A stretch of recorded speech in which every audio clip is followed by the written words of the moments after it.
What I'd like to do is welcome everyone to tonight's Research Conversations. We're going to talk about advanced practice tonight, so thank you for taking the time to join us. I just wanted to start with an acknowledgement of country. So before we begin our meeting, I'd like to acknowledge the traditional owners of Australia and recognise their continuing connection to land, water and culture. I'm currently on the land of the Wangal people of the Eora Nation and pay my respects to the elders past and present and emerging. I further acknowledge the traditional owners of country on which you are, and pay respects to the elders past, present and future.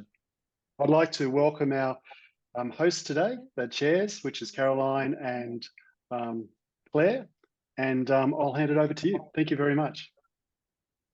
Thanks, Peter, and welcome everybody. I'd like to also warmly welcome our super panel that we've got today, and I'll just introduce them.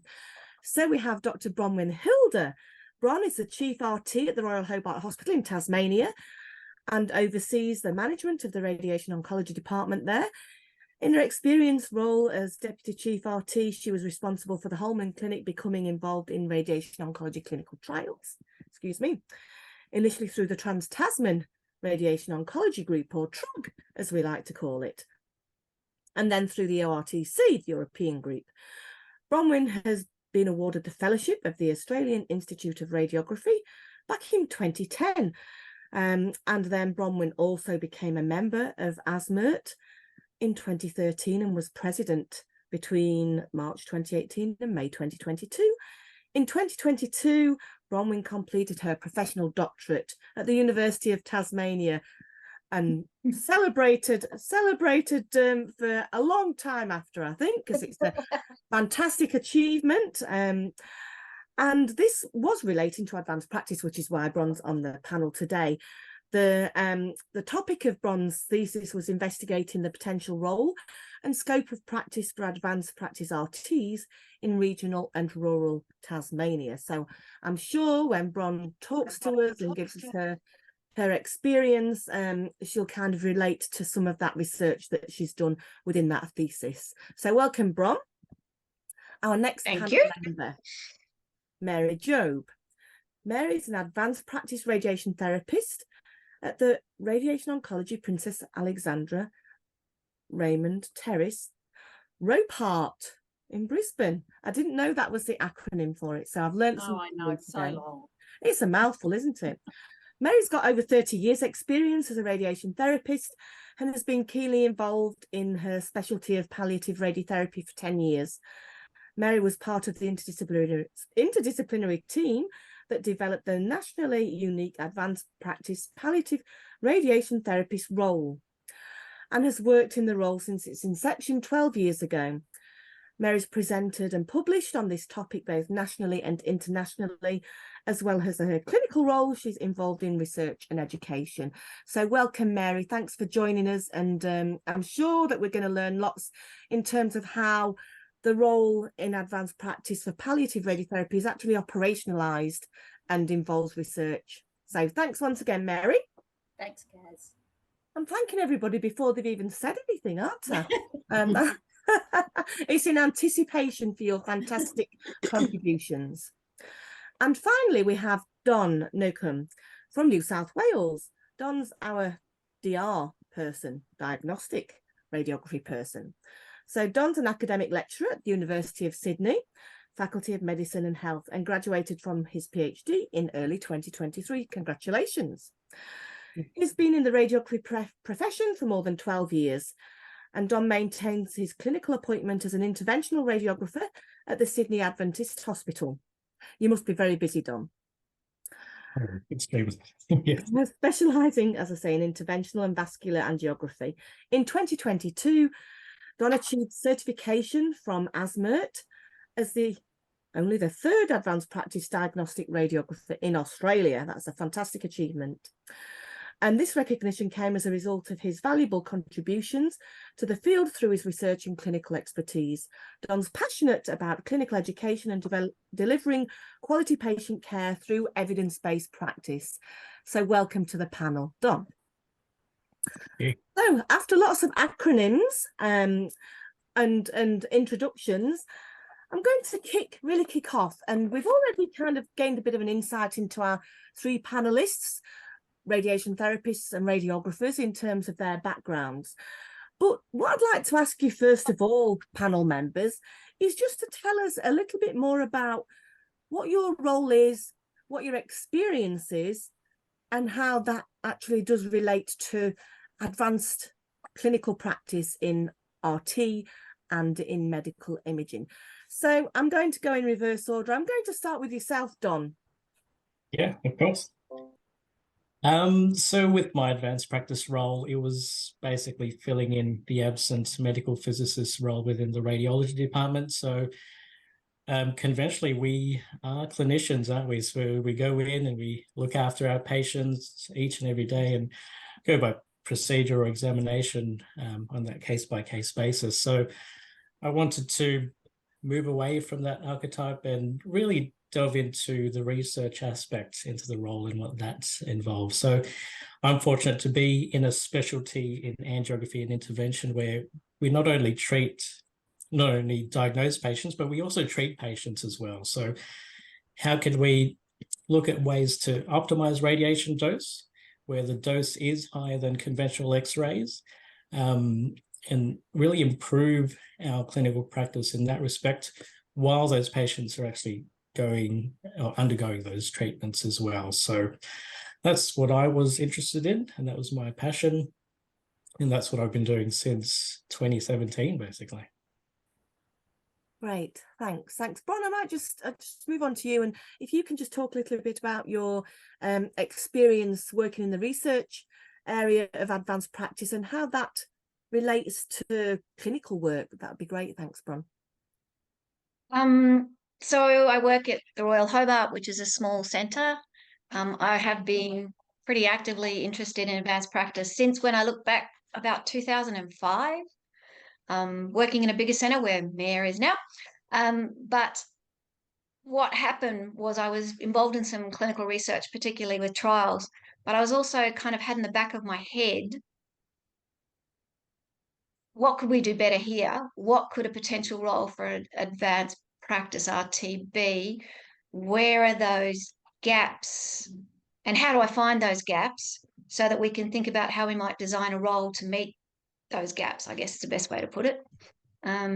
It's really great to have Mary here because that's, as I said, was where my kind of advanced practice beginning came. So I got awarded back in 2006, I think.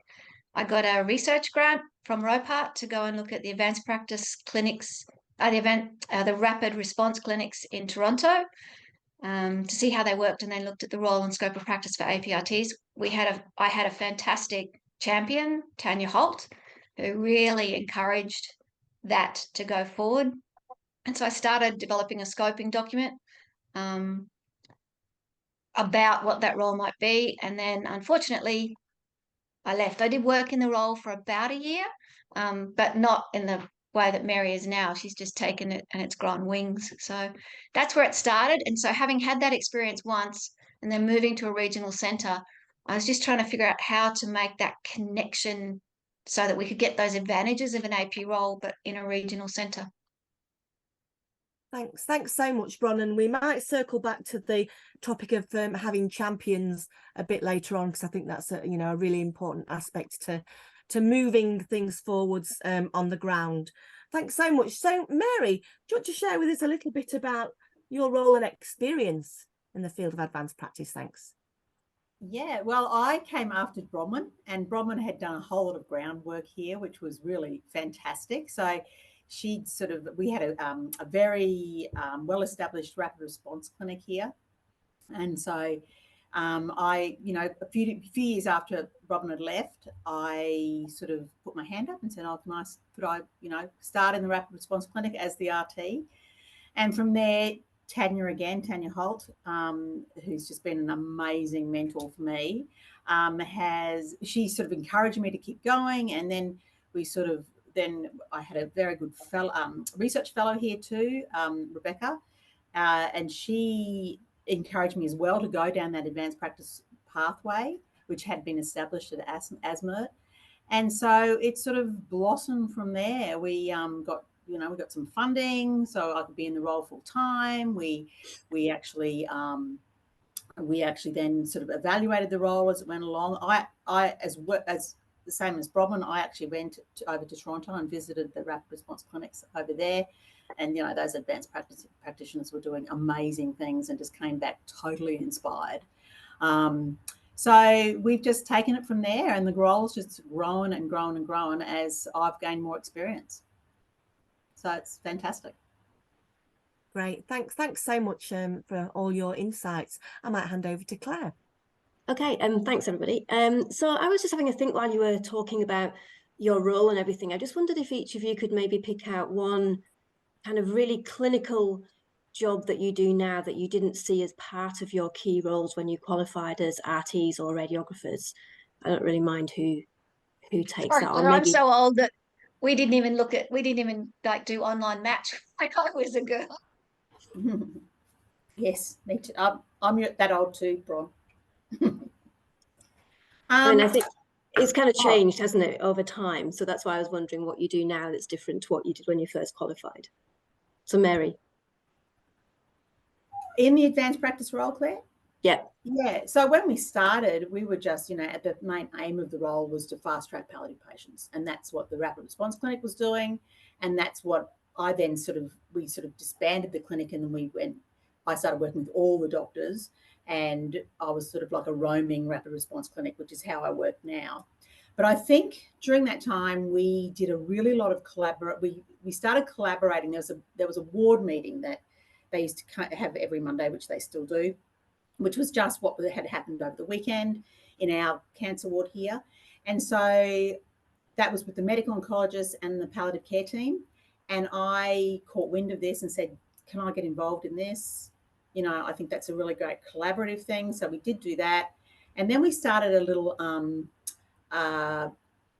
new pathway, a new referral pathway, as it was. So it gave all the medical oncologists and the palliative care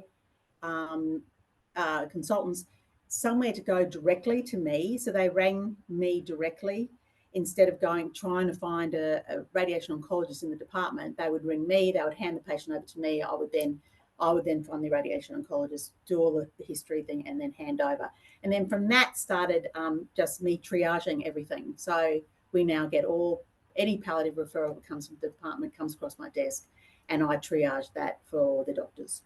It's sort of basically whoever gets to it first, but it's usually me because the doctors usually have a list of things to do. So I suppose that was it, the triaging of these palliative patients. And it's sort of a big job. It's sort of, looking back at the history and their previous treatment, perhaps ringing the patient, doing a bit of a pre-consult of, how their symptoms are, what where their situation is, making sure I know what's going on in their medical oncology world and their palliative care world.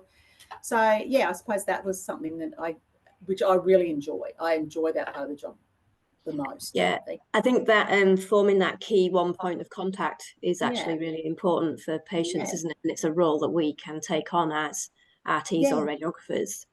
Absolutely, and for the referrers too. Yes, definitely. Yeah, and definitely for the referrers, and the patients definitely like it. Don, what about you? What would be your key different role as in your advanced practice? Yeah, so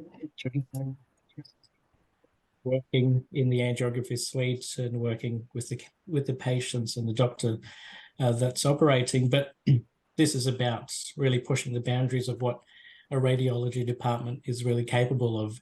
In an ideal situation, we would have diagnostic radiographers that are in dedicated research positions, which we are starting to see in RT, I believe, in other states, but advanced practice is still in its infancy. So hopefully moving forward, this is something that we can work towards. But for myself, the advanced practice role was more or less adjacent to the clinical role that I was doing. So, consulting with the radiologists and working out ways to optimize our practice to improve the doses that we were achieving with each procedure, and basically developing quality improvement projects and putting that research out there through our publications and with the presentations that we do at conferences as well. So that's the role in itself, and there's more to sort of expand that in the future.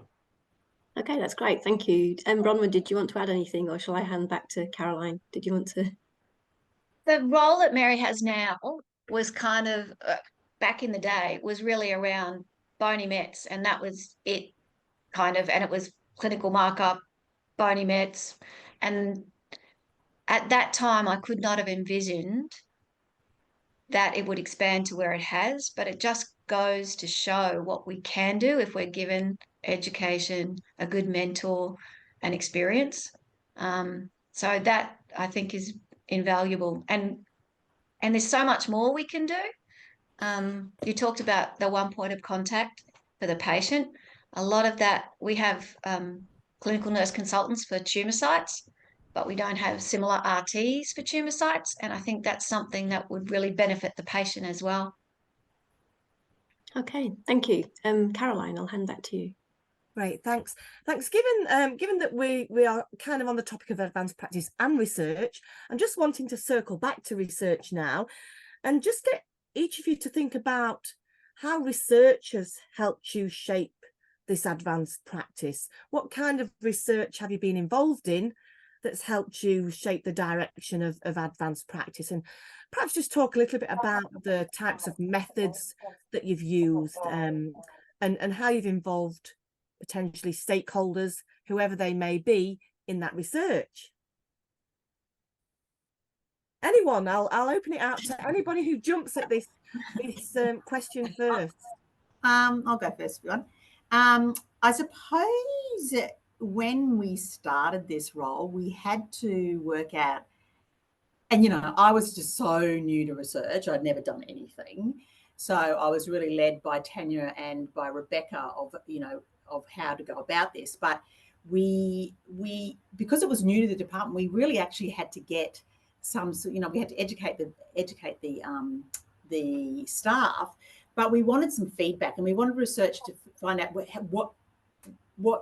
how they thought the role was beneficial, and so and if we could improve it under their eyes. So we did a couple of surveys. We did one at the after 6 months, which was actually a little bit pretty negative actually. The ROs were all very positive, but then we sort of reevaluated, and we listened to all the feedback, and we looked at the role, and we saw how we could improve it. And after 12 months, and we re-educated, and after 12 months, we resurveyed, and it was a much more positive feedback we got, and it actually got everyone on board for the role too, which was actually really terrific. It sort of gave everyone a much it educated all the staff on this new role, which really at the beginning none of us really knew where we were going. We were just sort of feeling our way. So I think that was really great. And I think the other thing that we've done that has really shaped the practice is evaluating the role. So after the 12 months, we did a great big project and evaluated the role, which I think has sort of really made it sustainable, because it showed what the benefits were. And I think it would surprise us all. The waiting times and all that sort of thing surprised us all. So I think they were the two major things that really shaped how this role would become sustainable. Thanks, Mary. And perhaps it's worth just stopping to think, and we won't go down this pathway, but thinking about at this point what the differences are between perhaps research and continuous quality improvement, and how both of those kind of add to working within advanced practice to create that evidence. And from what you say, Mary, it sounds a little bit like legitimizing the role, giving credibility to the role in terms of the value add that as an MRP, as a medical radiation practitioner, you are value adding to to patient-centered care.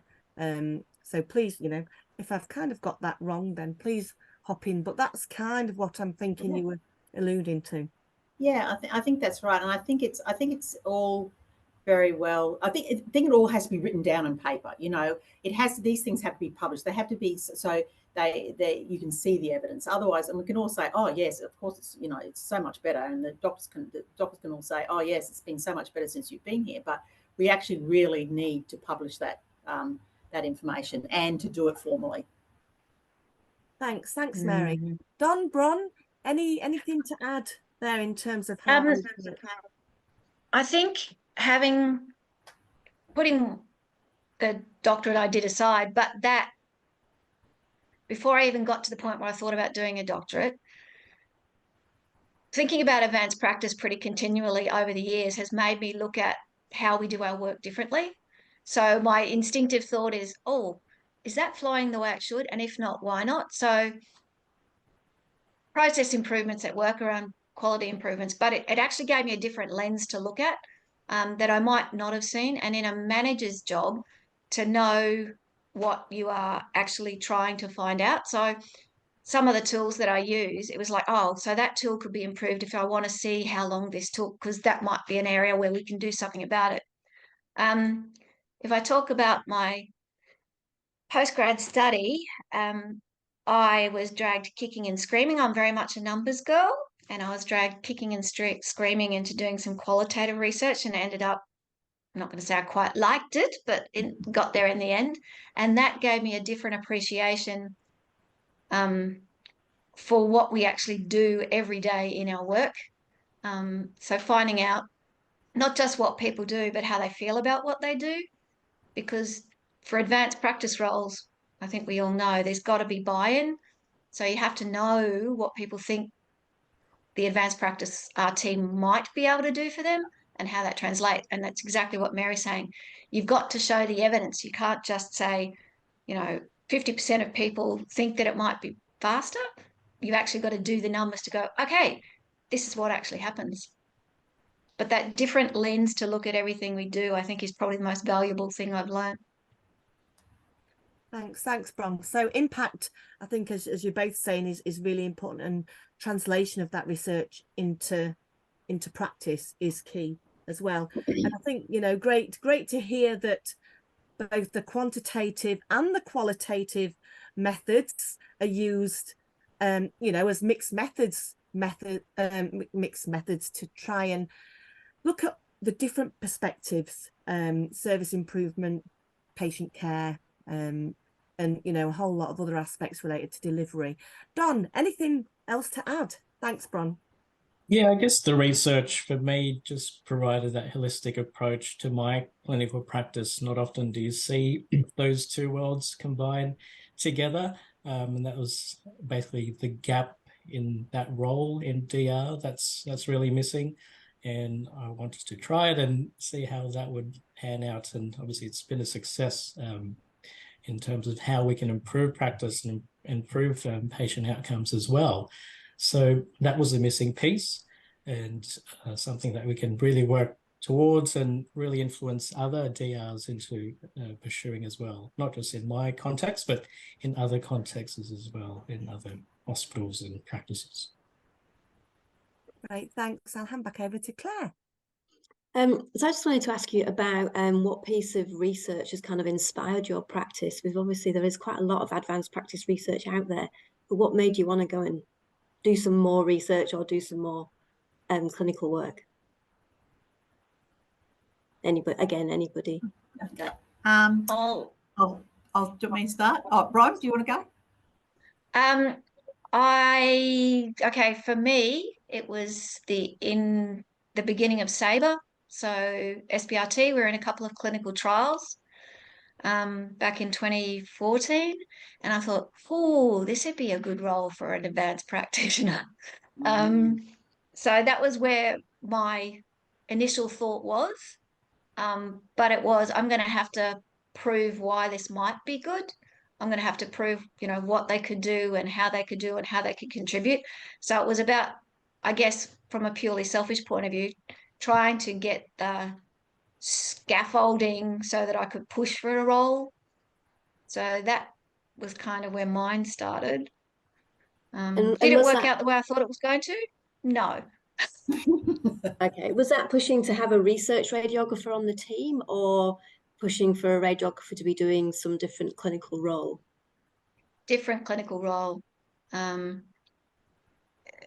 I did not anticipate how big Sabre was going to get. So I think there are still many things that we can do that we're not doing that would add value for the patient in terms of access, timeliness, and quality of care, which is kind of the three things that I use as my, what are we doing here? They're the three kind of things that I like to measure how well we're doing. Sorry, Matt. Mary, did you want to? Yeah, so I suppose inspired my advanced practice. I suppose I always have to go back to the Canadians. They continually inspire me. Every time I think, oh wow, they're great, they just get greater. And I think that started me. I think I went to Canada and saw how the advanced practitioners are working, came back and totally inspired. I think they just have this, this amazing want to research, and they just permanently, they're just forever collecting data. They do the most, and they think about it from the very beginning. And I think that's what I think is so great. They collaborate so well too together.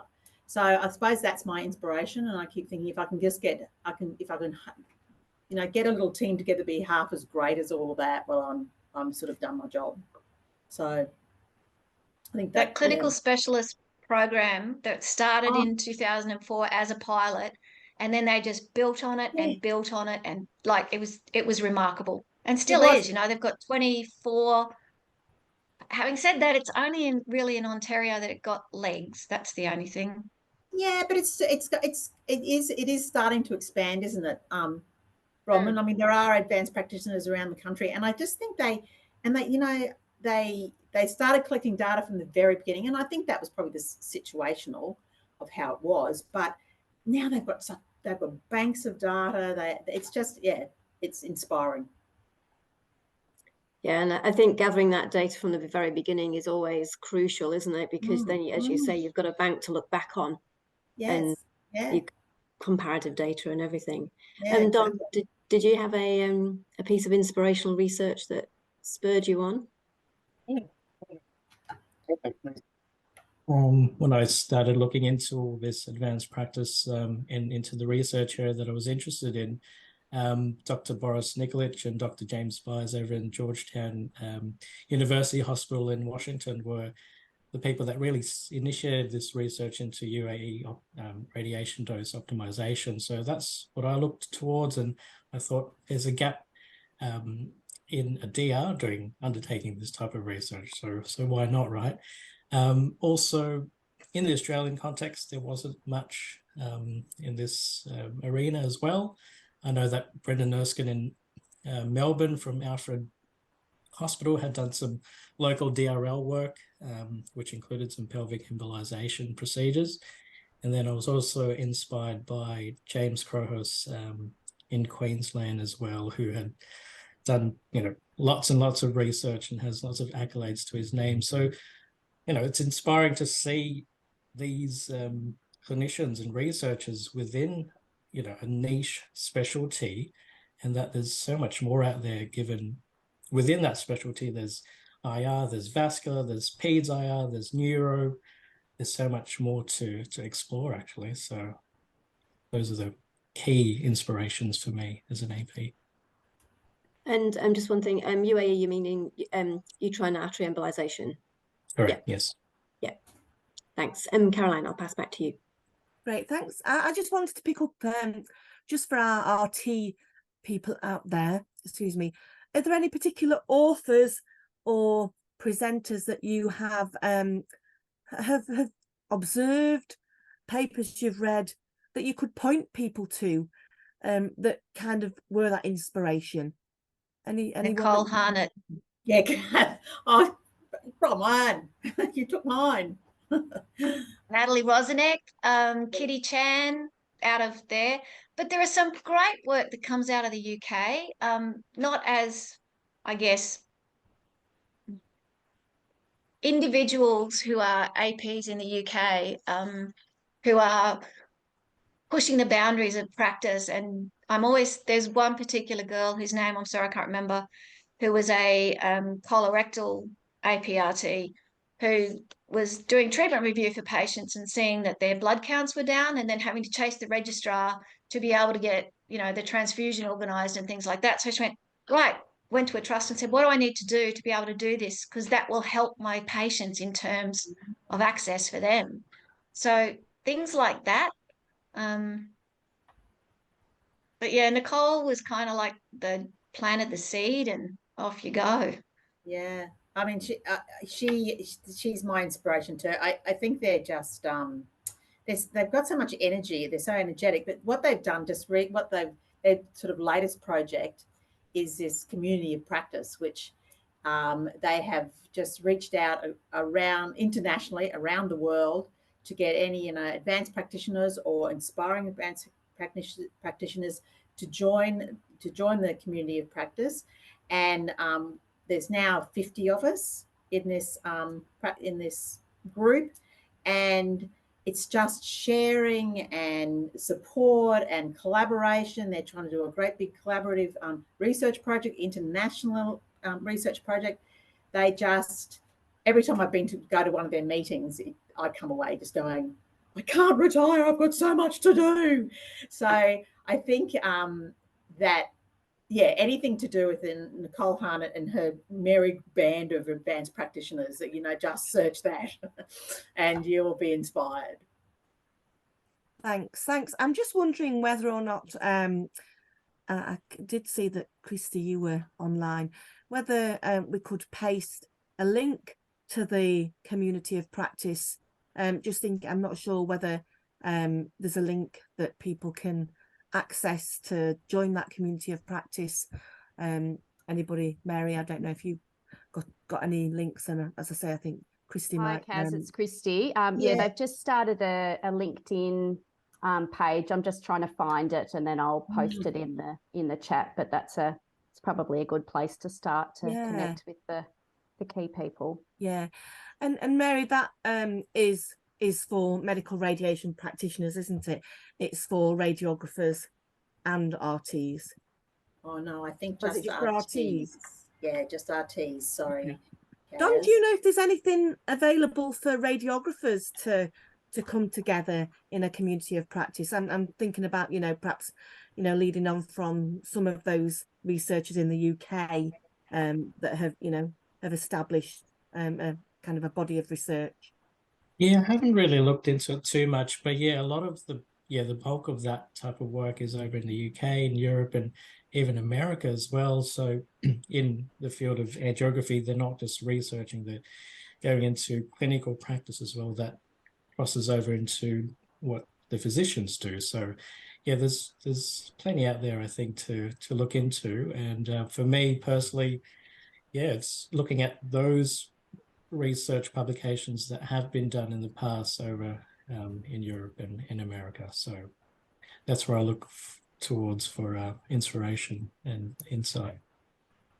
Great, thanks. And I just wanted to kind of pick up on those prominent people in your little worlds. We've spoken about people who inspire you.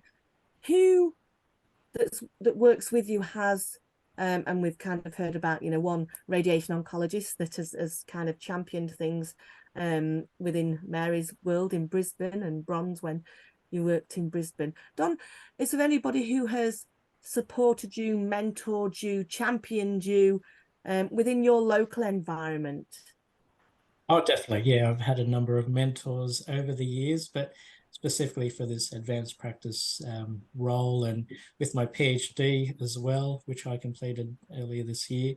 I've had good relationships with Associate Professor Warren Reid, Dr John Robinson, Associate Professor Mark Halaki, and then in the hospital environment, I've had Ms. Nadine Thompson and Dr Eisen Liang. So they've all championed the way I've approached and initiated this research journey, and continuing on to the work that I'm currently doing now as well. So definitely strong mentors is exactly what you need to keep moving forward. And can you think about one particular thing that that mentor has done to support you, that maybe if you hadn't have had, you know, a particular mentor, you may not have been able to move forwards? Yeah, so I think when having a mentor, it's not just that professional relationship, there comes that friendship as well. So I'm sure Mary and Bronwyn can relate to that, because research is an up and down roller coaster, as you know, and there are times where it can be difficult, and sometimes you just got to push through and get and meet the deadlines and the manuscript submissions dates, etc. So having not just that professional embodiment, that friendship is definitely what counts when those times come and matter most, I guess. I think I'd like to do a shout out to Sandra Turner, because she was the driver behind Australia, or ASMRR's first recognised advanced practitioner, Alison Brown. And it was about someone who, when other people were saying, no, RTs can't do that, Sandra went, of course they can. So I think having that person who provides the education, supports you, guides you, and is there is really important in terms of AP roles, but also in terms of research. So you've got to have someone who understands why your department might want to do research, what that might be useful for, because we get really focused on clinical work. Thanks everybody. Claire, I'll hand back over. I think given that we've been talking about mentors and things, I was going to ask about the barriers that you've come across for getting research moving as an advanced practitioner. I mean, you're all successful APs, but what barriers have you found to actually being able to get on with the research that you want to do in your current roles? Well, I suppose this is probably against all. Perhaps I shouldn't be saying this, but my biggest barrier always with research is ethics. I know it's got to be there, but it just, it's like a wall in front of me, and I just, it makes me procrastinate. And so I suppose I've spoken to other researchers too, and they all go, oh yeah, it's just the end. Ethics is just the end. I always think of a million things I could do, and ethics is always sort of sitting in front of me. But and I know you had to do it. But I suppose the other thing is time. Time is a big barrier. I think I'm lucky enough to have an autonomous role where I can allocate time, but there's never enough time. There's never enough time to do all the things you want to do, plus your clinical work. So I suppose to me, I mean, I have very, very supportive medical staff and staff, basically the departmental staff, but our medical staff are incredibly supportive here. So, I have never found sort of barriers there. Yeah, that's... That hasn't entirely been my experience. So some of the older ROs are not supportive, or have very firm ideas about what can and can't be done, or should and shouldn't be done. So that kind of professional turf can be an issue, I guess, is a polite way to put it. Yes, I mean, those battles can be difficult to overcome, and I reckon we could probably have a whole day symposium on going through some of those barriers. I've certainly experienced them in my advanced practice role. How about you, Don? Have you had... My understanding is that maybe you've been a little bit more supported in some of your research. I may be wrong with that. So yeah, I have been supported, especially going through my advanced practice pathway. And I guess for me, time is definitely one of the biggest barriers. I mean, we only have 24 hours a day and can't create more time. So while I was doing this whole process, I was working full-time clinically. I was working on my PhD at a part-time but full-time capacity, if that makes sense, to try and meet the deadlines. but also having a young family around me as well. So a lot of challenges. So you've got to, prioritize things and try and fit it in when you can. There are some sacrifices, unfortunately, but you just have to try and work effectively and productively within the time that you have available. So, and another thing would be, a supportive management is definitely what you need to surround yourself. And if you don't have that, then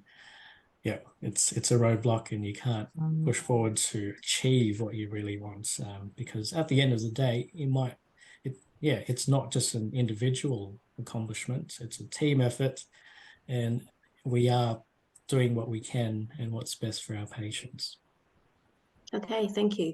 Now, I think in the interest of time, we have to move on to our last question. But Caroline, I wasn't sure if you wanted to choose something from our list that we haven't covered that you feel might be a burning issue that we need to bring up. Probably not. I think we can probably just perhaps Yeah. leave everybody with some pearls of wisdom from each of our panel members in terms of, have you got any advice for aspiring advanced practitioners out there? Maybe what you've done, what you would have done, maybe what you want to do with research, where to next for the profession.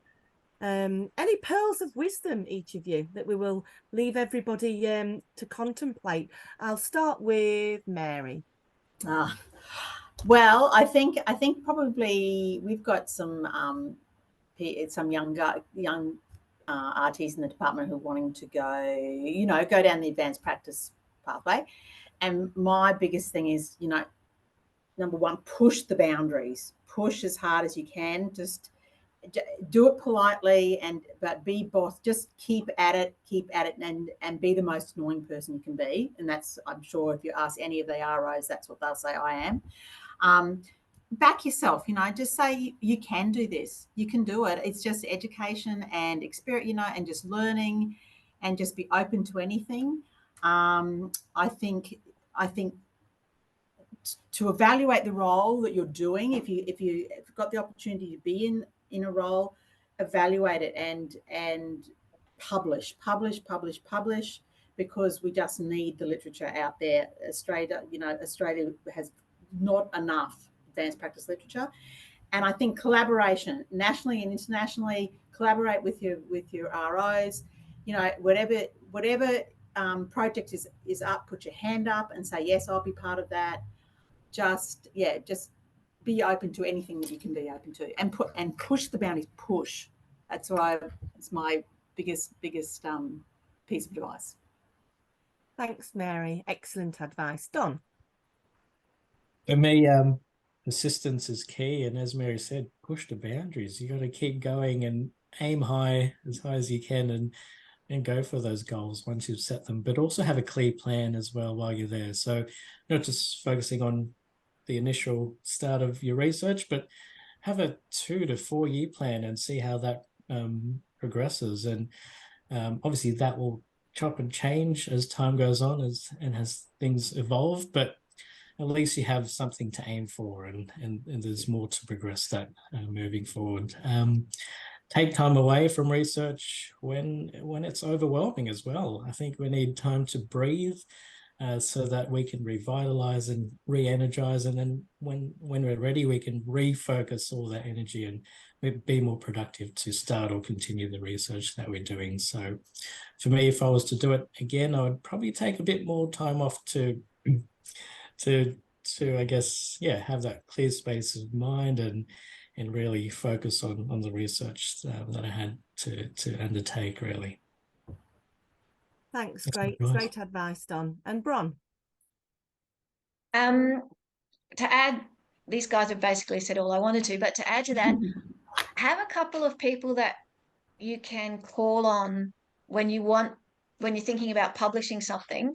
I have one friend in particular who is brutal, but that's exactly what I need when I want feedback.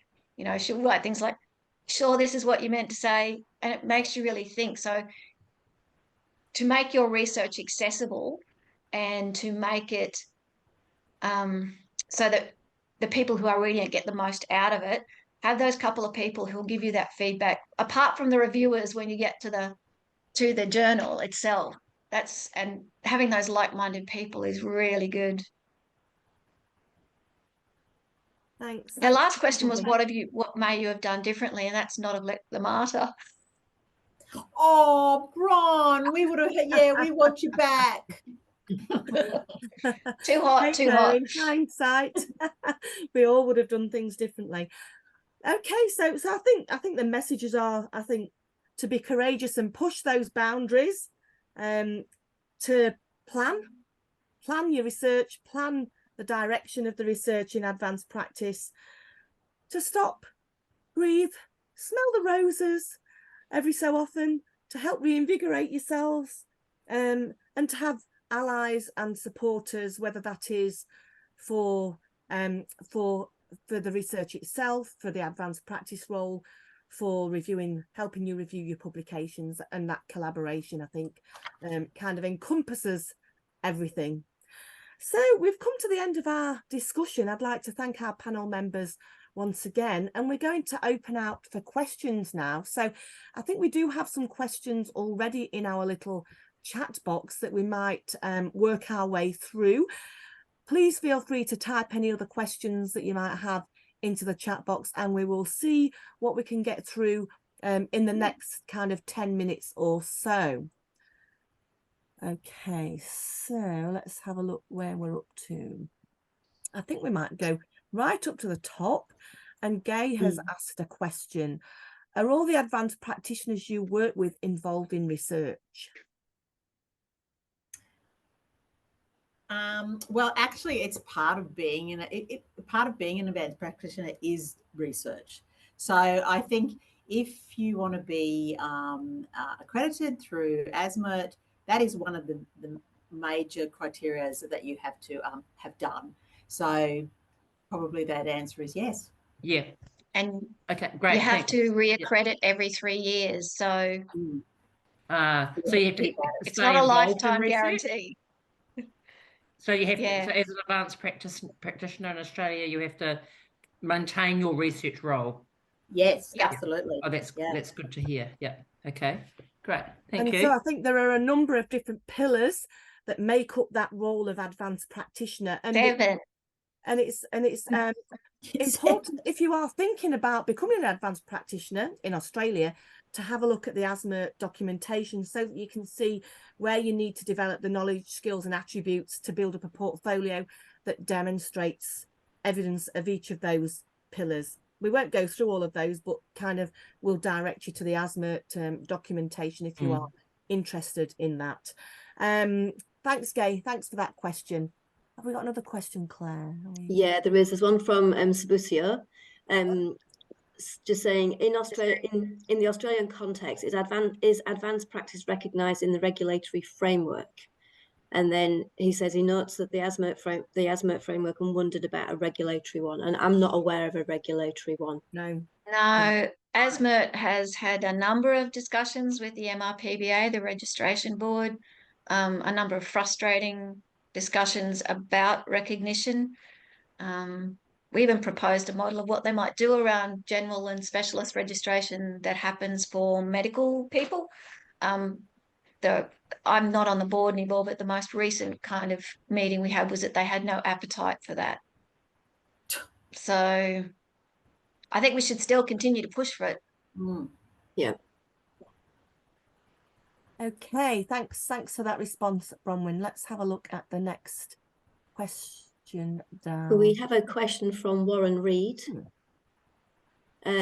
which is, do you see any evidence of hospitals or private practices in Australia offering or potentially offering any AP roles for MRPs in order to meet healthcare needs? Don, any thoughts? I think hospitals need to be informed about advanced practice roles to begin with.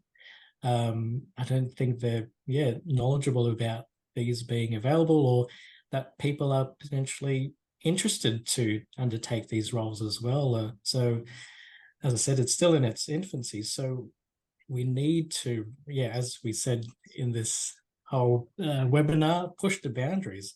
We need to get it out there, get the information out there to those people in higher powers. And in the organizations to know what, DRs and RTs are more than capable of doing. So, yeah, I think that's what we need to do. It's interesting though, the ACT government, the Tasmanian government, and I'm not sure about Queensland, have written white papers on advanced practice roles for allied health professionals and mentioned radiographers and radiation therapists and that. So they've the kind of concepts there with government, but then nothing seems to flow on from that. And Victoria as well, I think. Christy might be able to. And this is there has been a bit of work in Victoria around that space too, Bron. But just to say that Peter Mac have recently appointed 3 advanced practitioner fellows, and that was a lot of negotiation with the state government to help fund those positions. So there's 2-year positions. Mark Burns is online, might be able to say more, but really consistent evaluation to make the role sustainable, as Mary's described. The experience from MARTA. So that's awesome. It's starting to move. Now we do have a question that just is asking how advanced clinical practice differs from an evidence-based approach or practice kind of theme. So does anybody want to attempt to answer that question? So how does advanced practice differ from an evidence-based approach to practice? I'm not quite sure. Do you think the question's asking is how is it different from just an RT, a clinical RT?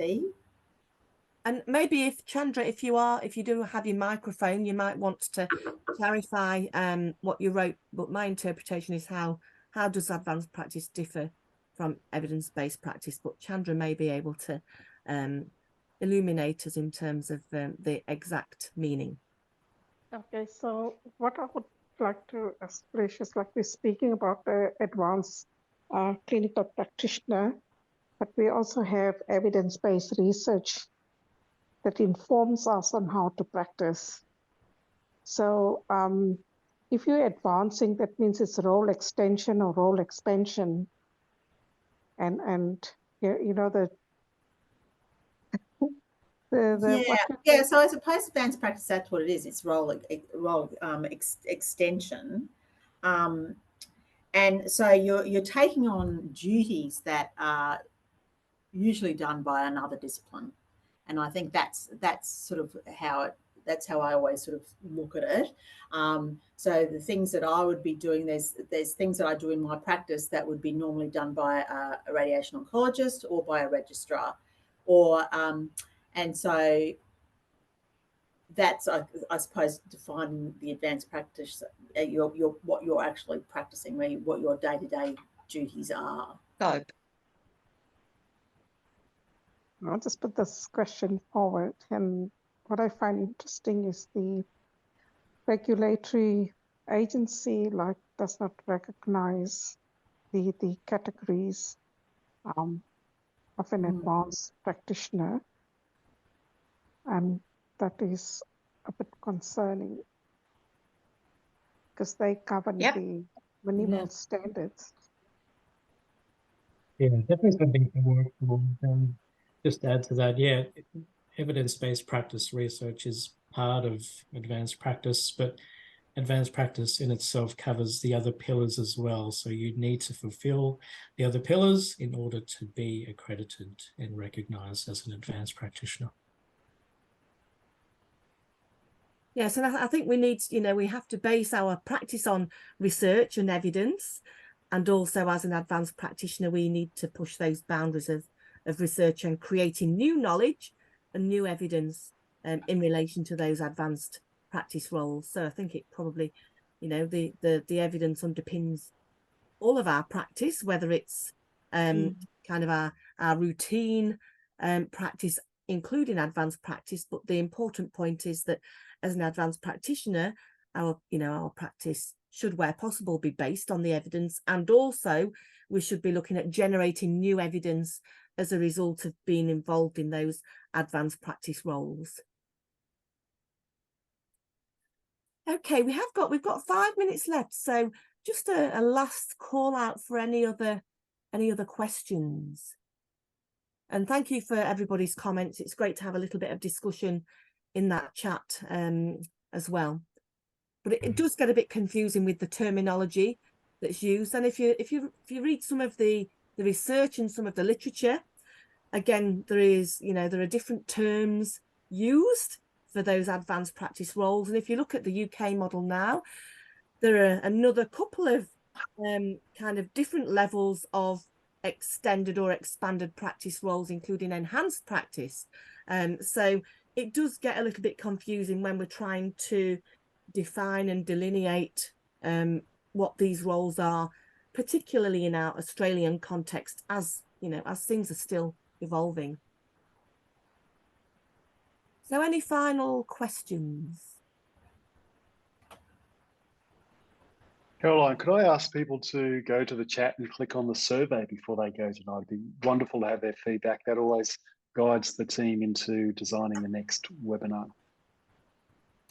Yes, absolutely. Okay, Claire, I'll leave you to have a final comment and perhaps wrap things up. Oh, okay. I've got a couple of things I want to say. One is just to thank you to our Curtin students who've attended today. And if any of you do have any questions about anything that was raised, please email me, and I can either email the panel if I can't clarify the question, or if you need a question clarifying, I will answer it for you. My other things, I just want to say thank you to everybody on the panel today. It's been a really interesting conversation, and I think we've all kind of outlined how important advanced practice is. It's a great part of our profession. There are lots of people out there who are either doing it or capable of doing it. There's lots of people out there who are probably doing it who are getting absolutely no recognition. And we need those people particularly to push, even though they've probably been pushing to get where they are now. And I think it's just really important to have these conversations and to make sure that we keep evidence-based practice at the forefront of what we're doing and to publish our work. And I agree, ethics is so hard to get through, but we just have, unfortunately, that barrier is one that we can't avoid. But we just need to make the most of all our contacts and keep our networks going and have more sessions like this. So thank you very much to the panel for attending. Thank you to all our attendees. It's been lovely to see lots of people online today, and thank you very much. Pleasure. Thanks very much, everyone. Thanks, everybody. Thank you. Bye. Bye. Bye. Thank you. Bye-bye.